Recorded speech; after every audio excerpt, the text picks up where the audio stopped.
आपणमानकर आत्मिक जीवन को नहीं शैतान बेले बेले जागतिक करने को चेष्टा करे। बाइबल रे यही प्रकार गोटे घटना घटी आमे जेते बेले प्रथम राजावली तार 21 अध्याय तार 1 और 2 पद पढ़िबे से स्थान रे आहाब राजा नाबोतर गोटे द्राक्षा क्षेत्र को देखी लोभ कला एवं नाबोत पाखक जाई आहाब राजा कहूची 2 पदरे मते तुम्भ द्राक्षा क्षेत्र दियो मु ताहा साग क्षेत्र करिबी। प्रिय माने द्राक्षा क्षेत्र उत्तम ना साग खेत? द्राक्षा क्षेत्र उत्तम फल उत्पन्न करे, साग खेत ताहा टेम्पोरारी विषय अटे। इस्राएल लोक मान पई द्राक्षा क्षेत्र एक इम्पोर्टेंट विषय थिला। आमानकर जीवन होची द्राक्षा क्षेत्र।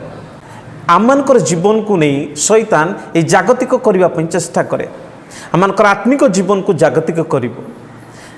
ए द्राक्षा क्षेत्र होची आमानकर प्रार्थनार जीवन, आमानकर आत्मिक जीवन, आमानकर विश्वास जीवन, आमानकर कैरेक्टर, आमानकर पवित्रता, आमानकर समर्पण, आमानकर सहभागिता एटा नहीं जागतिक विषय परिणत करिया पई शैतान चेष्टा।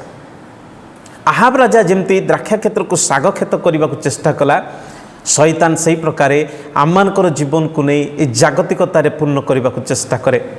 तेणु जेमती नाबोत संपूर्ण मना कले, आसु आमे शैतान को संपूर्ण नाही कहबा को शिखिबा। केबे मध्य निज जीवन, निजर परिवार, निजर विश्वास, निजर पवित्रता, निजर कैरेक्टर को ए जगतर विषय रे एक्सचेंज करी ताहाकू अपवित्र करबा को दियंतु नाही। शैतान को केबे सुजोग दियंतु नाही जहा आपणकर द्राक्षा क्षेत्र को नहीं से साग खेत करिवो। आपणकर इम्पोर्टेंट मूल्यवान जीवन को नहीं से साधारण जागतिक करिवो, ताहा केबे हेबा को दियंतु नाही। तेणु आसु आमे सबु बेले नाबोत परी शैतान रो सबु प्रकार ऑफर को नाही कहिबा आ ईश्वरंकर वाक्य को हाँ कहिबा आ तांकर वाक्य रे मानिबा। ईश्वर जो विषय आपनक जीवन रे प्लांट करिसेंते शैतान रो हस्त रे केबे दियंतु नाही बा एक्सचेंज करंतु नाही। तेणु आमे सबु बेले प्रभुंक पई फलवान जीवन काटिबा, तेबे प्रभु गौरवान्वित हेबे, आमानकर जीवन आशीर्वाद रे बढ़िबो।